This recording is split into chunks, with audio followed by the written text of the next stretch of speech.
Hello my YouTube family, তোমরা সবাই কেমন আছো? আশা করছি সবাই ভালো আছো। আমিও খুব ভালো আছি। বন্ধুরা দেখো, সকাল সকাল খুব বৃষ্টি হচ্ছে, আর এত বৃষ্টি দেখে মনে হচ্ছে যে স্নান করি। আর এত সকালবেলা স্নান করা যাবে না, এখন আর কি 6টা বাজে, তার জন্য স্নান করব না। আর এত পরিমাণে বৃষ্টি হচ্ছে কি বলবো, এত ভালো লাগছে। আর বৃষ্টি হলে ঘুম থেকে তো উঠতে ইচ্ছে করে না।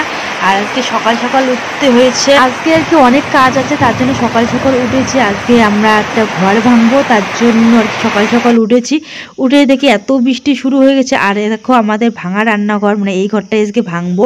আর দেখো ভিজে একদম শেষ অবস্থা, মানে এই রান্নাঘরটা চলে না, তার জন্য আজকে এই রান্নাঘরটা ভেঙে ফেলবো। আর দেখো মূলো শাক এনেছে, আর মাছ এনেছে, আর হচ্ছে চিকেন এনেছে। তো এগুলো রান্না করতে হবে, কারণ কাজ করা শুরু করলে তো আর রান্না করা যাবে না। তার জন্য রান্না শেষ করে কাজে লেগে পড়বো। গাইস, এখন মা রান্না করছে, আর আমি হচ্ছে চিকেন রান্না করেছি শুধু গ্যাসের মধ্যে, ছোট্ট টিনের ঘরে আমি রান্না করেছি। আর দেখো পিছনে যে বাঁশগুলো দেখিয়েছি তোমাদের আগের ব্লগ ভিডিওতে, ওই বাঁশগুলো নিয়ে যাচ্ছে। আর এই যে দেখো আমি এখন এই ঘরটা ভেঙে ফেলবো। রান্না মার কমপ্লিট হয়ে গেছে অনেক আগেই। তারপরে তো খাওয়া দাওয়া করলাম। আর অনেক দিন ধরে খুব কষ্ট করে রান্না করতে হচ্ছে, কারণ এই যে আমাদের রান্নাঘর ভেঙে ফেলেছি, মানে নতুন করে রান্নাঘর করছি, তার জন্য এখানে রান্না করে খাই। আর ছোট টিনের ঘরে রান্না করা যায় না, গ্যাস আর কি ওখানে আর কি দুটো বিছানা অসুবিধে হয়, তার জন্য এই ঘরটা ভেঙে ভালো করে একটু তুলে এখানে আর কি কোনো রকম করে রেঁধে আর কি খাওয়ার জন্য এই ঘরটা আর কি যতদিন কমপ্লিট হচ্ছে না ততদিনই আর কি এখানে আমরা রান্না করে খাবো। তার জন্য কোনো রকম করে এই ঘরটা একটু ভালো করতে হবে, তার জন্য আমি টিনগুলো খুলে ফেলছি। আর তোমাদের দাদাভাই ঘর বানাবে আর কি, আমি আর কি হেল্পার, মানে তোমাদের দাদাভাইকে আর কি সব কিছু এগিয়ে দিচ্ছি। তোমাদের দাদাভাই কাজে গিয়েছে, তার জন্য আমি এই ঘরটা ভেঙে কমপ্লিট করে মানে পরিষ্কার করে রাখবো। তোমাদের দাদাভাই এসে বানানো শুরু করে দিবে, তার জন্য আর কি এগুলো টিনগুলো সরিয়ে নিচ্ছি। আর এগুলো যদি করে রাখি তাহলে তাড়াতাড়ি হয়ে যাবে ঘর বানানো। আর এই ভাঙা টিনগুলো যে এত ভারী কি বলবো, দেখে তো মনে হয় যে তাড়াতাড়ি খুলে যাবে, কিন্তু না, খুবই শক্ত টিনগুলো, মানে আগের পুরনো টিন তো, তার জন্য এত ভারী, মানে আমি তো বুঝতেই পারিনি যে এত ভারী হবে।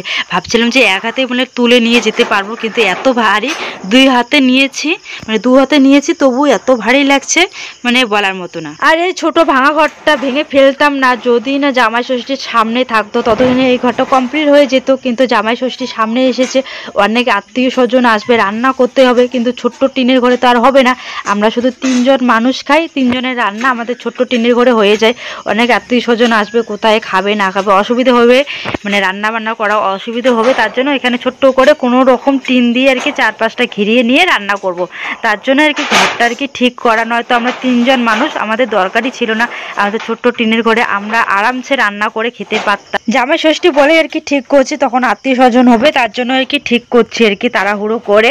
আর আমি কিন্তু এইসব কাজ আর কি টুকিটাকি কাজ তোমাদের দাদাভাইকে করে দেয়, কারণ আমি এইসব কাজ করতে পারি আর কি, তার জন্য একটু করে দেই, তাহলে এগিয়ে যায় কাজটা, তার জন্য আর কি করি। বেশিরভাগ তো আমি কাজ করি না, শুয়ে বসে থাকি। আর যেহেতু কাজ আছে বাড়িতে তোমাদের দাদাভাইয়ের করতে হবে, আর তোমাদের দাদাভাই তো ব্যস্ত থাকে, তার জন্য ভাবলাম যে না এগিয়ে দেই, তার জন্যই আর কি করছি। আর এই যে দেখো বস্তা বিছিয়ে দিয়েছে বৃষ্টি হয় বলে, আর প্রত্যেকদিন এত বৃষ্টি হয়, বৃষ্টি শেষ হওয়ার পর আবার এত রৌদ্র দেয় বলার মতো না, মানে যখন আর কি বৃষ্টি হয় হতেই থাকে, আর যখন রৌদ্র তো রৌদ্র আর কি। আর এই টিনের বেড়াগুলো কিন্তু প্লাস ছাড়া খোলা যাবে না, খুবই আর কি শক্ত আর কি, তার জন্য মানে গুঁড়োগুলো আর কি গুণা বলে না তো, ওগুলো আর কি খুবই শক্ত, তার জন্য প্লাস ছাড়া হবে না। আর প্লাস আমাকে খুঁজতে হবে, তার জন্য ভাবলাম যে না বাঁশগুলো নিয়ে গিয়ে বাইরে রাখতে, তাহলে এই জায়গাটা আর কি ফাঁকা হয়ে থাকবে, পরিষ্কার হয়ে থাকবে, তার জন্য এগুলো সবগুলোই বাইরে আর কি পিছনে গিয়ে রাখবো, এই যে এই জায়গাটাই রাখবো, বাড়ির সামনেই রাখছি, নয়তো চুরি হয়ে যাবে। আর আমাদের এইদিকে কিন্তু লাকড়ি আর ফুল এত পরিমাণে চুরি হয়েছে, একটা লাকড়িও আর কি বাইরে রাখা যায় না, সকালে ঘুম থেকে উঠে দেখবে যে লাকড়ি চুরি হয়ে গেছে, মানে এইরকম। আর আমি শ্বশুরবাড়িতে এসে দুটো ঘর ভেঙেছি, এই যে নতুন ঘরটা ভেঙেছে আর এই ঘরটা ভাঙছি।